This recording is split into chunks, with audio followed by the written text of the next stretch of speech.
In case you haven't seen the other video, this is a merman whose design is based off of a feather star. A feather star is in the same family. A feather star is a cousin to starfish and sea cucumbers, stuff like that. I mistake them for plants instead of animals sometimes. They're too pretty to be animals, but they are. And they are old. Older than dinosaurs. Well, existed for longer than dinosaurs, so old. This one specifically is probably going to be a deep water one because the background implies that, which we'll get to later. But there are ones that live in coral reefs as well. I did mention last time that I wasn't sure what their size was going to be.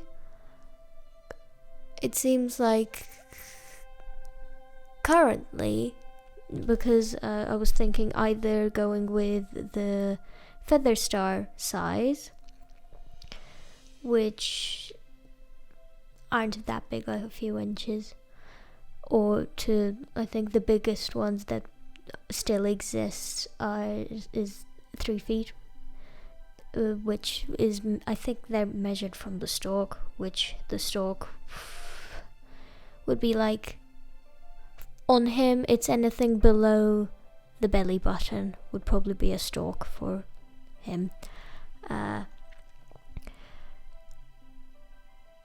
Or I could go with doing a more human size, so between 5 and 6 feet.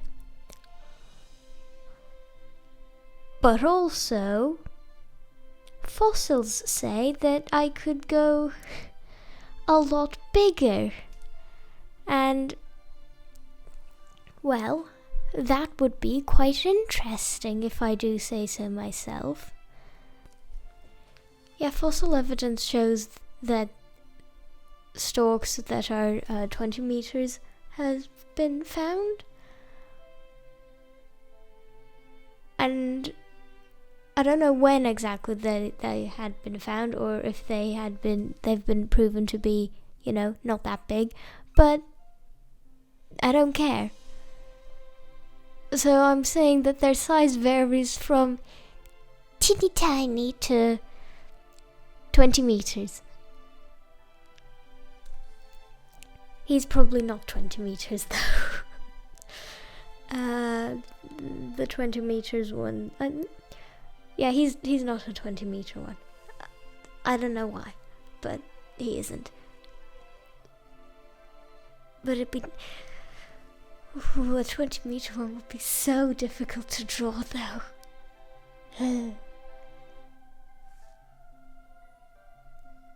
They'd be cool to look at, but I had trouble enough just drawing this many, let alone. Yeah, there are some species that have a lot more arms than this little guy. He probably isn't that little. He's probably taller than me, so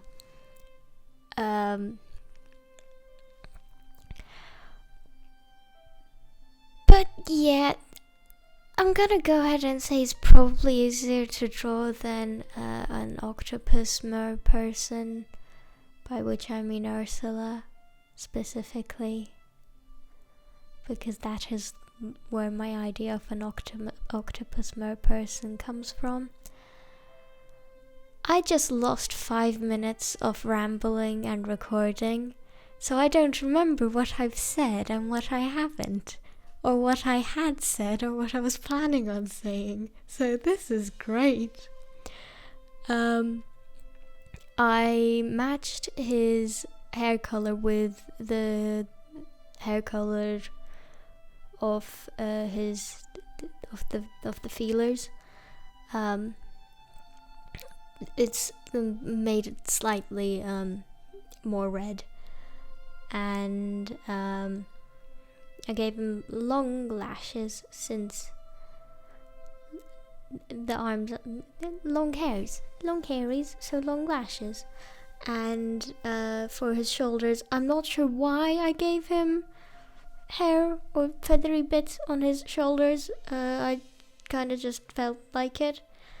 But the bits, the hairy hands, I did think about, because the arms are feelers, so if hands are human feelers, then it would make sense that his human feeler equivalent would also be hairy. And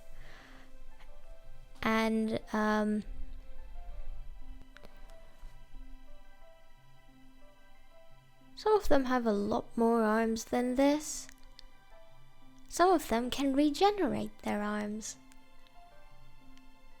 Which also means if he ever loses an arm, I'm going to have to figure out how to draw 2 arms coming from one shoulder. Okay. I don't have to think about that at the current point.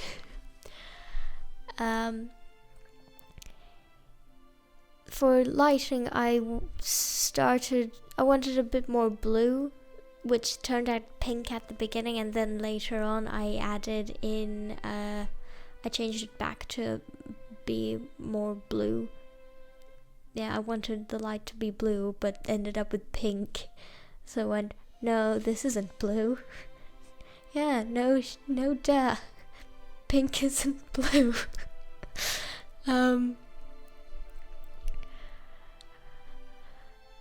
The way I went around not getting completely confused on which tendril is which and how the lighting's supposed to go for each was have a few on each layer, or just have one on each layer, for which is the case for some. It just gets a layer for itself.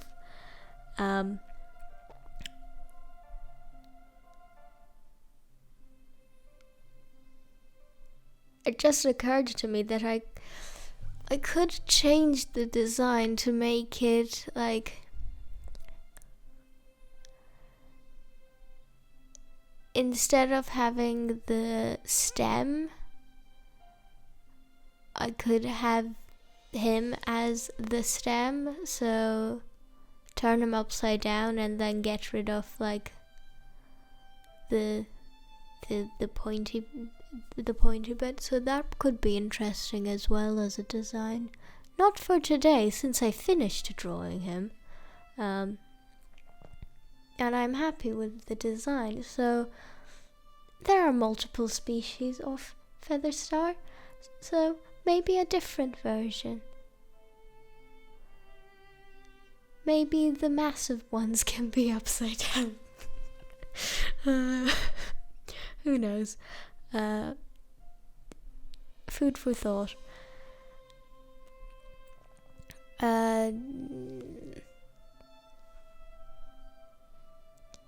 Just making sure the hair looks voluptuous, and blue and pink is a nice color combo. It makes things look shiny, which is the point in all of these drawings, since they're either underwater or recently out of water.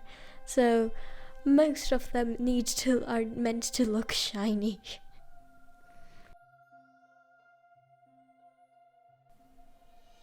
Just mandatory changing the line art. I've realized that when I do this, I'm not as... It also accentuates the fact that my line art is kind of messy, but you win some, you lose some. Take what you can get. And like I mentioned before, he's one of the deep water ones, because I didn't want to have to draw a coral reef. maybe probably some other day, but not today. I just wanted to give him a simple background so that his pink beauty could shine through. And it does. Anyway, that's it for today. Hope you enjoyed. Have a good day and see you tomorrow.